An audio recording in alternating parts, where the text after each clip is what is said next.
So I'm super conscious that I'm the last person between you and beer, so I'm going to try and keep this reasonably quick. And what I'm also going to do is I'm going to totally change what I was going to say in the light of all of the stuff that we've heard today, because I think what I'm about to tell you, or I hope what I'm about to talk about, is how to draw together all of the things that the 6 or 7 speakers before me have really talked about. It really resonated with me. I'm going to try and give you a bit of my experience and our experience at the bakery of how we see the future.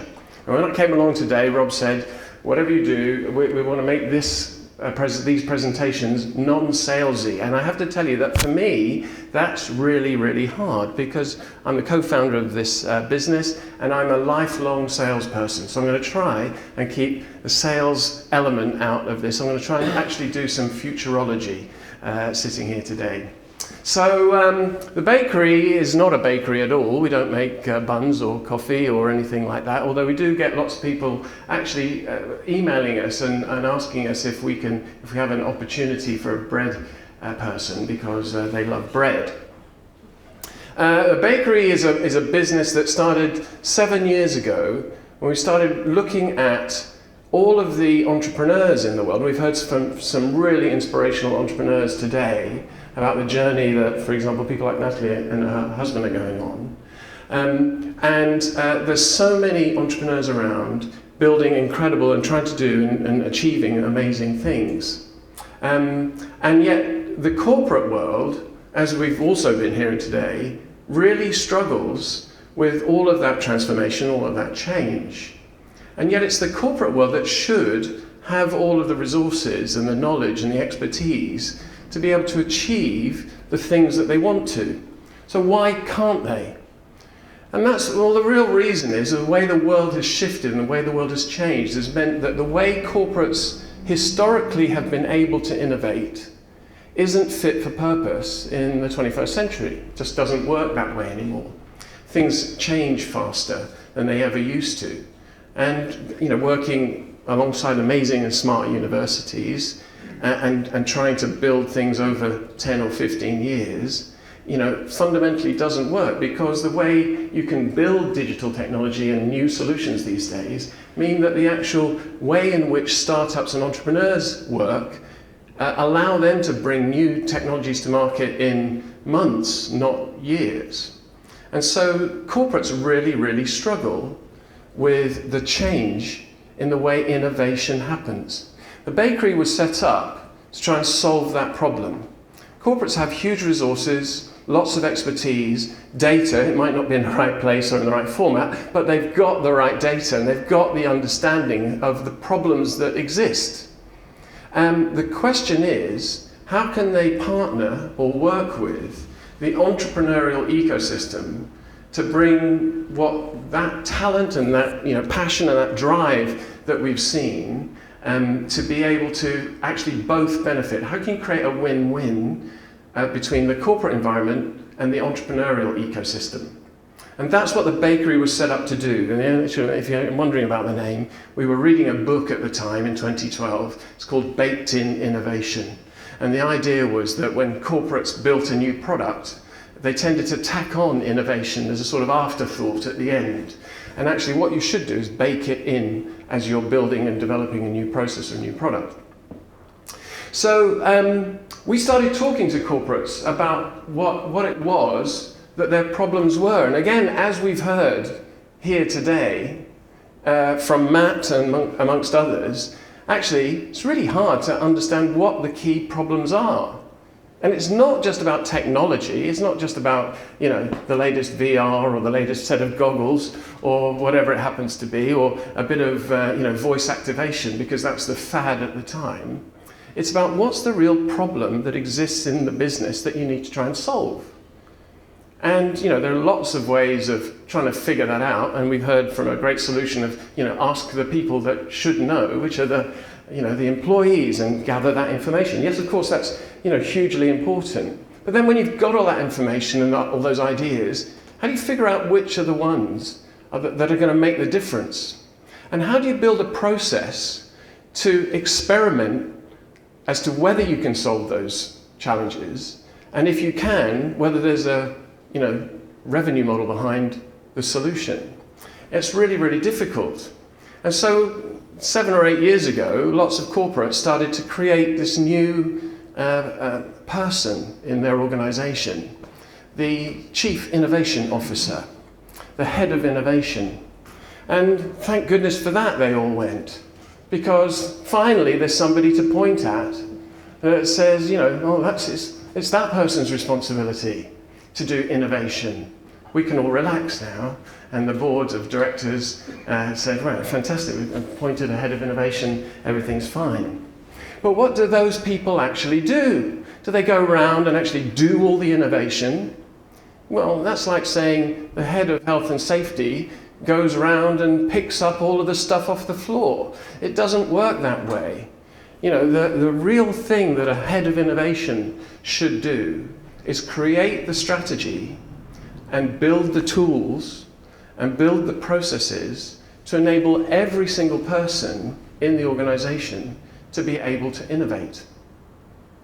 And in a way, that's the issue that most corporates have at the moment. We've been now doing this and working with companies like GlaxoSmithKline and Procter & Gamble, Vale in Brazil, a big mining organization. We've worked with Mondelez on innovation for chocolate. We've worked with construction companies on all sorts of different things, not just on what we would call incremental innovation, like things like those wonderful hear-through ear defenders that we heard about earlier on, but transformational innovation on changing models. And the trouble is that most large corporates think about innovation as something that should just start and then it stops, or a one-off thing that you do. And the thing that I'm going to talk about today, the concept of the future that I wanted to introduce to you today, was this idea of the innovation continuum. So every large corporation is somewhere on an innovation continuum. How many people here work in a corporation? Okay, about 10 or 15 of you. How many people here are entrepreneurs, by the way? Okay, about another 10 or 15 of you. I'm not sure what the other people do, but one thing I will tell you is there's a huge number of entrepreneurs and startups around the world. I'm going to ask you a question now. How many new startups do you think are created around the world every year? Now, obviously, when a speaker asks a question like that, the response is much bigger than you could ever imagine, all right? It's a much larger number than you could imagine. So who wants to have a guess? How many startups, new businesses are generated around the world every year? Anyone want to guess? 10 million? Good guess? No. Any more? 28 million? No. 3 million? No. Think bigger. It's not a billion. It's 100 million new companies every year around the world, according to the Global Entrepreneurship Monitor. Now, the interesting thing about that is, the next question is, well, how many of them are still around in a few years' time? And the good news for all the entrepreneurs here is that 50% of them are still trading in 5 years' time. Okay? Now, you think about that. It's 100 million new startups every single year. So that was last year's, another 100 million next year, another 100 million the year after. And all of those startups are trying to find the areas in large corporations where there's profit. Because what they want to do is take advantage of that profit margin and disrupt it and change it and make a business out of it. And the venture capitalists, quite rightly, don't want to invest in them until they prove there's not a risk anymore. But what they are interesting for is because they actually don't care if that startup makes a profit, whereas most corporates have to make a profit.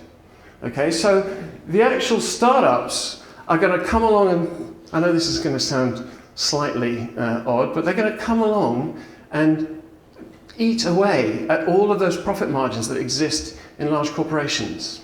And over the last years, we've seen this happen in pretty much every single sector. We've seen it happen in the banking sector, seen it happen in the record industry, we've seen it happen in the hotel industry, we've seen it happen in both digital and physical environments. And to think that it won't happen in the construction industry is just putting your heads in the sand.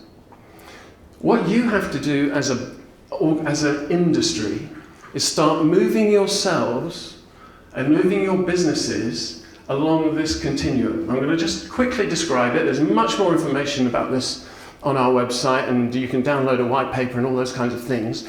But it's all of the things that all of the speakers before have actually been talking about. First of all, you've got to understand where you are. What is your tolerance for things like failure? How does your business deal with innovation? Does it have an innovation strategy? Do you have people responsible for actually doing innovation, and how does that work? And how do you pay for it? Where does the budget come from? Do you steal it from other parts of the business, from marketing or from various places like this? Or do you look at it as an investment? Does it come from the balance sheet, or does it come from the profit and loss statement?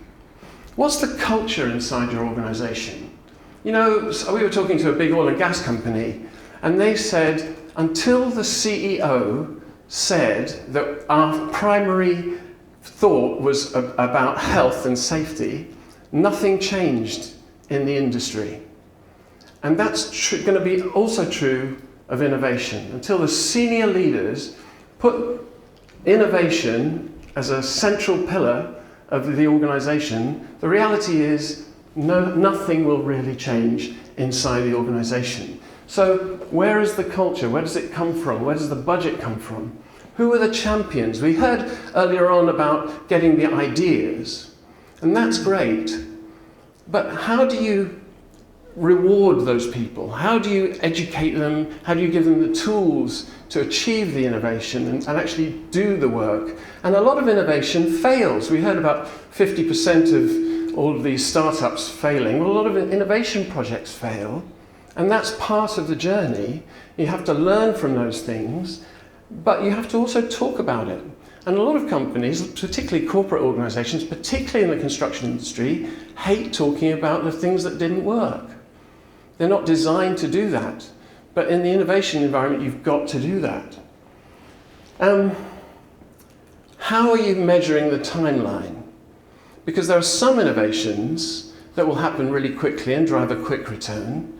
And there are some other innovations that you need to think about on a much longer term horizon. If you just have a one-size-fits-all strategy, then you won't be able to achieve all of the different innovations that you need to. So you actually need to have a multi-layered innovation strategy. For example, you can't just decide to build things internally. That's definitely one thing that you need to do. But you also need to partner with some of these startups. You also, because those technologies that are already pre-existing, you can accelerate far faster than trying to build them from scratch yourselves. But you also need to think about some of the things that only you can develop and only you want to own in the end. And so you might want to have a strategy for entrepreneurially building things yourselves. And there are some great examples. You probably know about the Nespresso example, part of Nescafé, that was extracted out of the Nescafé business because people said, you know, it's so small, it's not going to make a difference. Because we sell, billions of dollars worth of instant coffee. Why don't we, how are we ever going to make any money out of this tiny little startup? And so they took it out of the business and they grew it as an entrepreneurial business. And now Nespresso and the Nespresso model makes more profit for Nescafé than all of the instant coffee that they sell. And as well as that, as well as building your own startups, and there's by the way, there's a really great construction industry one. If you're down in London and you're on the tube and you see a startup advertised called TP, I don't know if anyone's seen that one. It's about renting, a new market for renters. It's got a little logo like that, and it looks like a startup, but it's actually owned by a big construction company. and it was created as a new brand within that construction company. The construction company is called Quintain. And so you have to collaborate, and you have to put the right systems and processes, and you have to create these new ventures. And it's only when you're doing all of these different things that you start to build innovation as part of business as usual inside your organization. Just like health and safety should be business as usual, innovation should be business as usual within your organization. It shouldn't be something that is somebody else's responsibility. It shouldn't be something that just happens once and then you forget about it. It's something that comes and is embedded in your organization from top to bottom. That will not happen overnight. This is a journey. This is a continuum that you need to go on. The question is, first thing is, where are you now? And if you don't know that, by the way, you can go on our website, there's a questionnaire, you can fill it in, and it'll tell you roughly where on this line you are, and roughly where you sit compared with your competitors. And then you have to decide, well, where do I want to be? Where is good for my business? Where is the right place? Because it might not be here, it might not be, it might be somewhere down here. So you have to decide that, and then you have to put the strategies in place to get yourself there. As I say, this is a journey that pretty much every large corporate is going on. When we started 7 years ago, we started talking to companies like AB InBev and Unilever. And they've been developing those processes and programs now until they're kind of somewhere about here now. It's taken about 7 years to get there.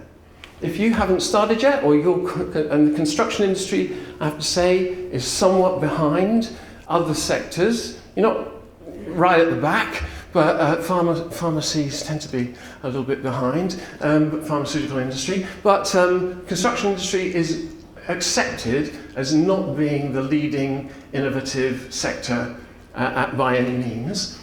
So wherever you are, you need to figure out where you need to be and build those strategies to enable you to get there. I'm really excited because we will all get there. It will happen because the future will happen. The question is, how many of us will go on that journey as part of it? Thank you very much.